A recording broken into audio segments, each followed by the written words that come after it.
Welcome to Eugene Cannabis TV. You made the trip. Here we are in the middle of the summer, and it's warm outside and pretty warm in here with the lights on. You got DanK here and Jeremy to my right. We've got the Registered Guard in front of us, the current issue actually, the July 7th issue, and there in the front of the City Region section is Marijuana Dispensary to Stay Open, our friends at the greener side, and Jeremy's going to read it to us. And that's written, who's that written by? By Christian Hill. Marijuana dispensary to stay open. The greener side's license will not be revoked after the state health authority says it is not too close to schools. State regulators have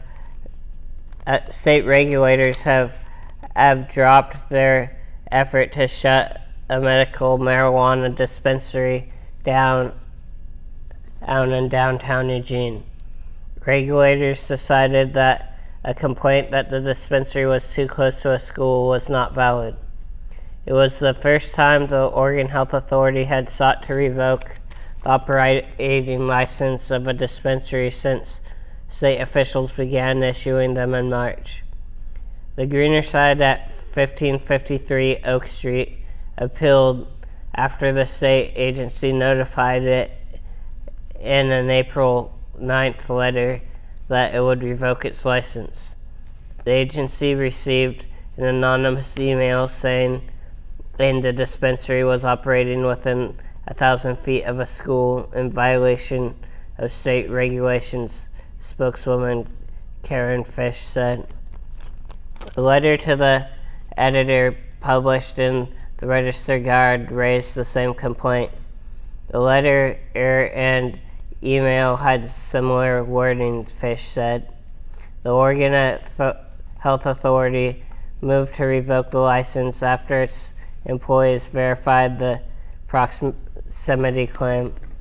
Thomas Burns, the agency's pharmacy director. No, that's weird. Why would a pharmacy director have anything to do with the Oregon medical marijuana program? That just seems off. Anyways, the pharmacy director wrote in a follow-up letter to the editor of the Registered Guard, but the state has subsequently reversed its position. The State Department of Education helped the health authority build the database of all the public schools. The authority turned to the internet to identify more than 350 private schools. The database listed the main campus of Network Charter School, but not as 4 satellite locations, Burns wrote. One of those locations near the intersection of Willamette Street and 15th Avenue was within 1,000 feet of the dispensary. The state's online map uses information from the database that actually shows 2 schools within 1,000 feet of the dispensary. The agency eventually determined that the school had moved from the Willamette and the 15th location, Fish said. The other school was Ophelia's Place, a nonprofit resource center for girls ages 10 to 18. The charter school used Ophelia's Place for classroom space, but Ophelia's Place is not a school, according to Fish, an employee at the resource center. The head of Ophelia's Place did not return a message seeking comment. The agency withdrew its revocation order on July 30th while the appeal was pending.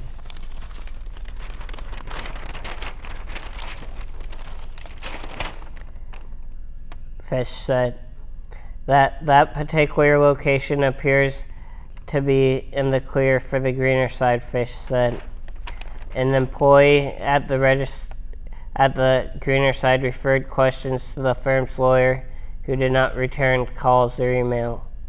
The greener side has been removed from the online locator map At first said a state employee got ahead of the revocation process, which allows a dispensary to operate when an appeal is pending, and the dispensary would be listed soon again. The greener side is listed elsewhere on the Oregon Health Authority's website as a licensed site. Yeah, the greener side's name never disappeared from the registry of all of the locations. All told, the state has approved 18 dispensary locations in Lane County. I believe it's more than that by now. Given provisional approval to 6 more and rejected 29. 2 application ends are pending. Statewide, 138 have been approved.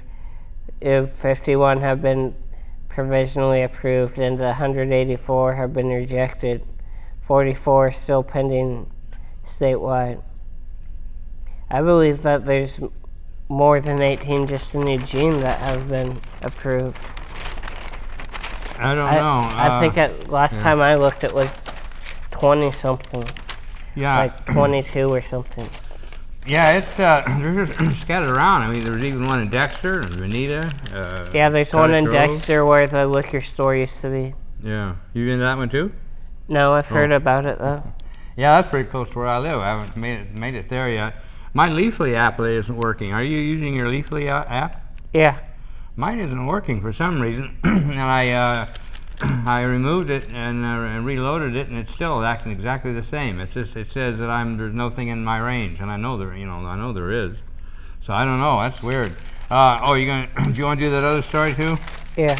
Okay. Do we have time for On that the eve one? of sales, Washington pot shops prepare. This is an interesting thing coming.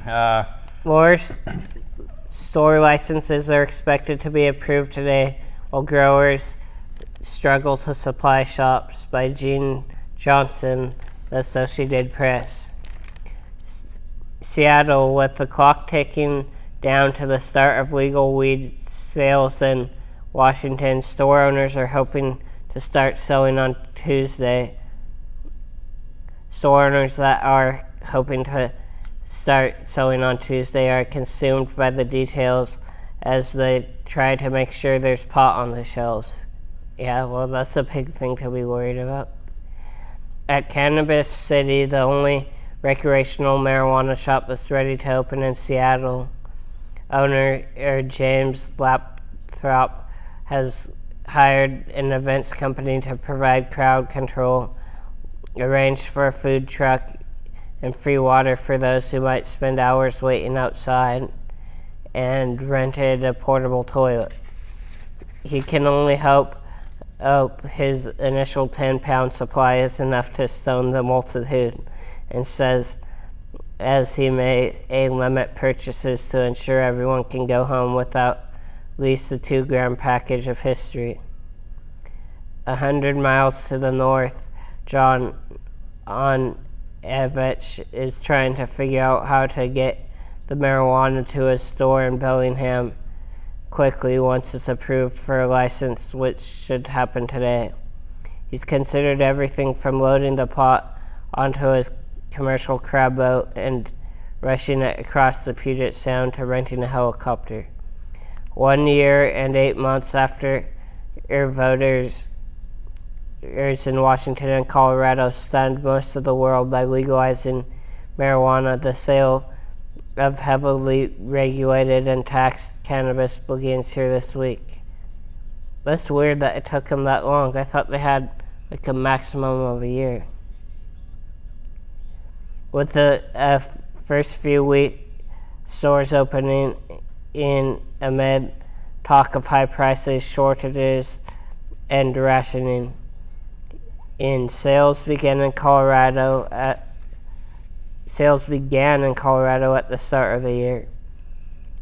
As many as 20 shops in Washington out of a planned 300 plus should receive their licenses today, officials said. They could open at 8 a.m. the next day, but how many plan and to be up and running remain unclear as the nervous excitement built among industry hopefuls and their potential customers. While Seattle had just one store ready, at least two could be open in some smaller cities, including Bellingham, Tacoma, and Spokane. Some shops were frantically calling growers, trying to ensure they'd have enough product. More than 2,600 people applied to grow the marijuana that would be sold, but fewer than 100 have been approved by the state's Liquor Control Board or swapped licensing investigators, and many won't be ready to harvest until later this summer.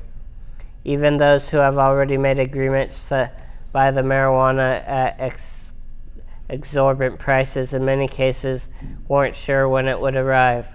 State rules require a 24-hour quarantine before growers can ship it to customers. What time the stores receive their license is today will dictate when they can place their order with the growers, and thus how soon the growers can transport it to the stores, which might be hundreds of miles away. Once it arrives, the stores must verify their barcoded inventory and enter it into the state's tracking system before they can sell it. Few had confidence that the software would be glitch-free. The challenges were daunting enough that Adam Schmidt of Clear Choice Cannabis in Tacoma said he was leaning against opening his store this week, even though he expected to be amongst the first to get a license. I don't want people to be waiting in line for 4 hours and then I have to come out and tell them we don't have any more pot, he said. Lanthrop, whose shop is south of downtown Seattle, and Evich, an investor in Bellingham's Top Shelf Cannabis, had secured arrangements to buy dried marijuana buds from Nine Point Growth Industries in Bremerton on the Kitsap Peninsula. Workers there rushed to sort its 30-pound harvest into thousands of 2-gram packages, said Ed Gregory Stewart. And looks like we're out of time to finish the rest of it. But once it reaches his store, however it gets there, he said that various strains will fetch at $12 to $25 per gram prices. People often pay $8 to $12 a gram at Washington's unregulated medical marijuana dispensaries. I wonder how that compares to black market price, because I know in Colorado, the retail stores, it costs more than the black market is, and I'm wondering probably Washington's going the same way. We're talking about Washington retail sales, by the way, not medical. This is talking about this was all for retail. So we'll see you next segment. Be right back. And now a message from the American Marijuana Growers Association.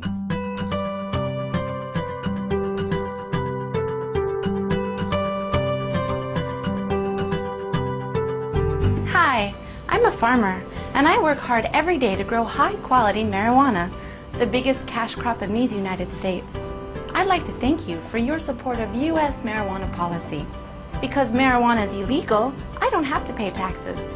Even better, prohibition leads to artificially inflated prices, which means a better quality of life for me and my family, as long as I don't get caught. Just as importantly, your tax dollars support thousands of U.S. agents who work tirelessly to keep low-grade, foreign marijuana out of our country. So thank you, America. And remember, whether you're nauseated from chemotherapy or just in the mood for a nice cool buzz, choose the best pot in the world, American homegrown.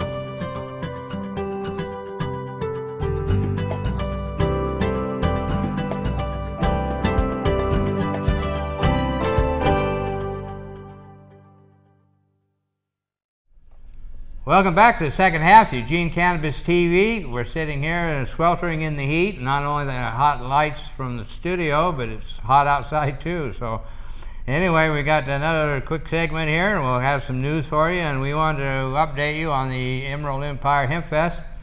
As we're sitting here, it's coming up in about 10 days, and it starts on the 18th of July, which is a Friday, and don't miss it. It's free to the public, and it's exciting. We have a lot of great sponsors this year. A lot of new sponsors have stepped up. We've got several dispensaries, and they've been real good about helping us, and it's really coming together. And Jeremy here is our lead peacekeeper on the day shift, and we're still signing up volunteers. The last volunteer meeting is this Saturday. That's the 12th of July, and that's at the venue. That's at Marie Jacobs Park. Marie Jacobs Park, you bet, 2 o'clock. It's right on, it's on the concrete plaza near the bathrooms. Also, if you're going to the Oregon Country Fair and like to give out flyers, hand out flyers for the Hempfest, let us know, and we could definitely give you some flyers to hand out. We need volunteers to hand out flyers to people coming back from the country fair on the buses too. Also, yes. So there's a lot of opportunity there, and we've got a great market to spread the word. Of course, the Oregon Country Fair is a little bit hypocrisy-oriented as far as marijuana. They won't allow it on the premises. They won't even allow medical marijuana patients to medicate in their blind hysteria and paranoia that somebody's out to steal their land. Well, that was a few years ago that was a threat, and it's no longer a threat, but they still use the excuse. But anyway, the Emerald Empire Hempfest, come to see things at the Oregon Country Fair or be afraid to let you see. And you can come and see them at the Hempfest, and it's free, and we won't gouge you for parking. So don't miss it. We're going to have some great entertainment. Of course, our Ganja girls will be there, and that's something not to be missed. We're going to have a children's play area and speakers. It's just... And we've got lots more vendors that have products made out of hemp this year. Yes, correct. That's right. That's right. And we just picked up another one today. So it's coming together, and it's going to be really, really neat. I've got an article here that was back in April, and it was on an earlier segment. We didn't have time to get to it, but I wanted to cover it because it's got some good information in it. There's a gentleman by the name of Kevin Sabet, who is probably one of the main people that the anti-pot people get to debate the pro-pot people. And so we have quite a bit of experience in watching this guy operate and listening to what he has to say. So this is a blog that's written by Johnny Green at theweedblog.com, and by the way, that is Johnny Green. Huh? Johnny Green, that's gotta be a fake name. Yeah, oh yeah, Johnny Green at theweedblog.com. That's a great place for information and to get some good information at theweedblog.com. So anyway, he wrote, yesterday while I was taking a break from pushing paper in my cubicle, I was checking Facebook on my phone and saw a link that was posted by two of my friends. The link was to an article that marijuana opponent Kevin Sabet wrote for the Heritage Foundation. In the article, Kevin Sabet lays out his arguments against marijuana reform, which are the same arguments that he has been saying over and over and over in his speaking engagements. Below are my rebuttal to his arguments. There are many links in both his text and mine, but I think it's good to provide as many references as possible. Kevin Sabet's statements are in bold font and mine are in plain font. So Kevin Sabet says, this increased potency has translated to more than 400,000 emergency room visits every year due to things like acute psychic episodes and panic attacks. Well, the rebut doesn't say how these visits will be determined.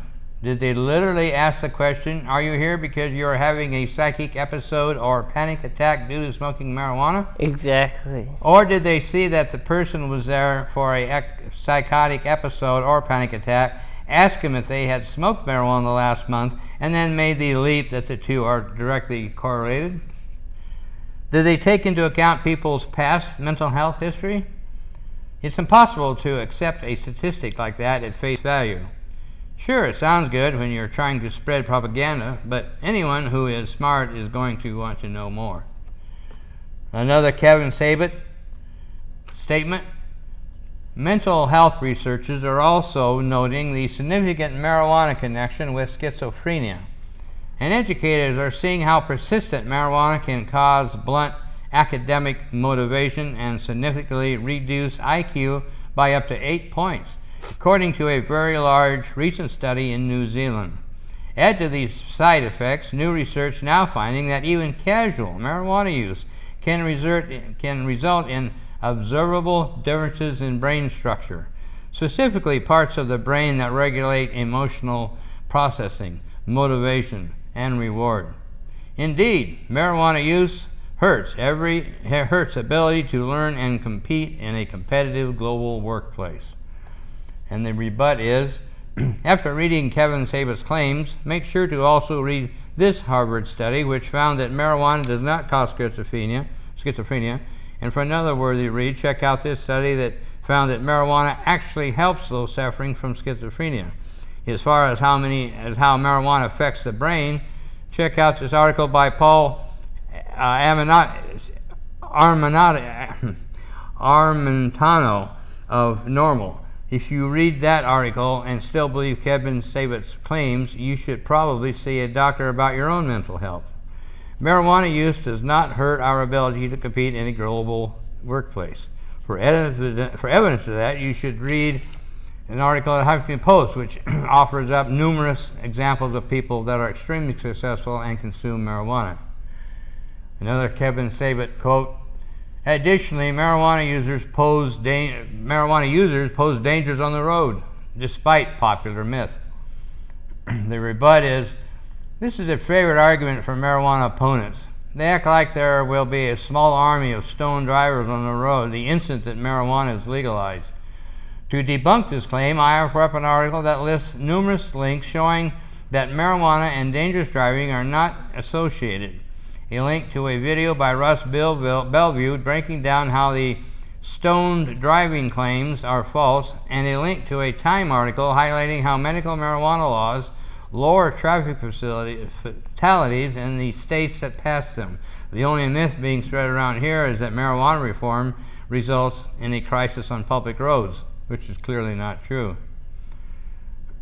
Kevin Sabet says, while the marijuana plant has known medical value, that does not mean smoked or ingested whole marijuana is medicine.